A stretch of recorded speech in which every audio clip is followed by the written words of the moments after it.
Salut tout le monde! Dernièrement, j'ai vu pas mal d'artistes changer des personnages d'Animal Crossing, des Pokémon et d'autres créatures en humains, et j'ai eu envie d'essayer, mais avec mes propres personnages. Pour ceux qui me suivent depuis un moment, vous connaissez déjà mes Culic Raiders. J'ai fait plusieurs vidéos, dont une où je créais un zine sur la vie dans le village de la forêt, une petite animation que j'ai postée en short avec la rencontre des deux oursons, j'ai repeint un meuble aussi avec elle, et puis j'ai fait tout un tas de dessins de toutes sortes d'animaux qui peuplent le village. Et les deux animaux qui reviennent de manière régulière, c'est Lily et April. Et c'est elle que je vais redessiner aujourd'hui, mais en humaine. Et on commence par April. C'est la propriétaire de la boulangerie-pâtisserie du village. Elle aime faire des gâteaux, prendre le thé, faire des câlins et sourire. Son visage et son aspect général d'ourson a un peu changé depuis que je l'ai créée. Sa tête est plus ronde et je la dessine maintenant beaucoup plus petite que Lily, alors qu'elle faisait à peu près la même taille avant. J'ai toujours imaginé sa version humaine avec les yeux tombants et avec les cheveux un peu bouclés d'une assez bonne longueur.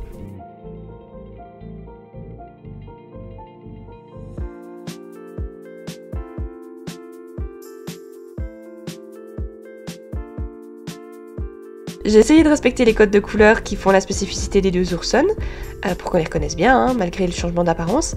Du coup, April, elle porte du rose et la même robe que la première fois que je l'avais dessinée. Elle a entre les mains un petit cupcake pour rappeler sa passion, et elle a la forme de Lily, bien sûr.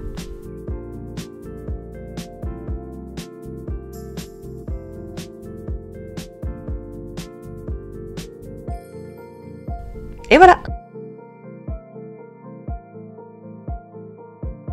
Ensuite, Lily.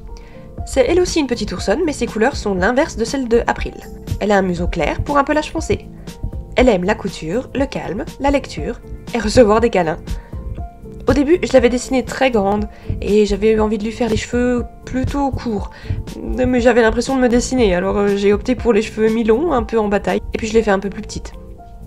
Elle tient un ourson en forme de April qu'elle a fabriqué elle-même pour rappeler sa passion.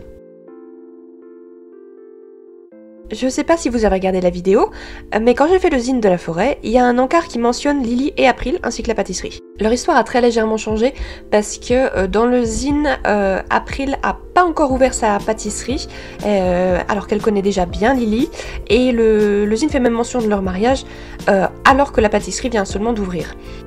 Dans la version plus récente, Lily arrive au village et cherche du travail à la pâtisserie et c'est là qu'elle rencontre April. Leur union du coup, elle arrive bien plus tard. Leur histoire change parce que, contrairement à pas mal d'autres personnages et d'autres histoires que j'ai rien écrit encore sur les Culic Raiders.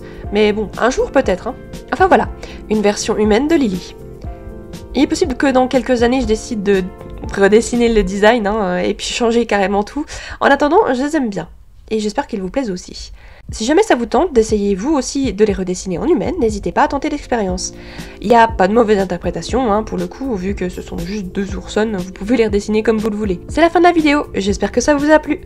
Ça me fait plaisir de faire quelques petits projets comme ça avec des dessins sur ma tablette, ça faisait un bout de temps. Si jamais les Culic Raiders vous intéressent vraiment et que vous aimeriez bien que je fasse quelque chose avec, n'hésitez pas à me le dire dans les commentaires, et j'essaierai de trouver une petite vidéo intéressante pour les intégrer dans un projet. Si vous avez aimé la vidéo, n'hésitez pas à la liker, abonnez-vous si ce n'est pas déjà fait, je poste tous les samedis. En attendant, je vous dis à bientôt, bye bye!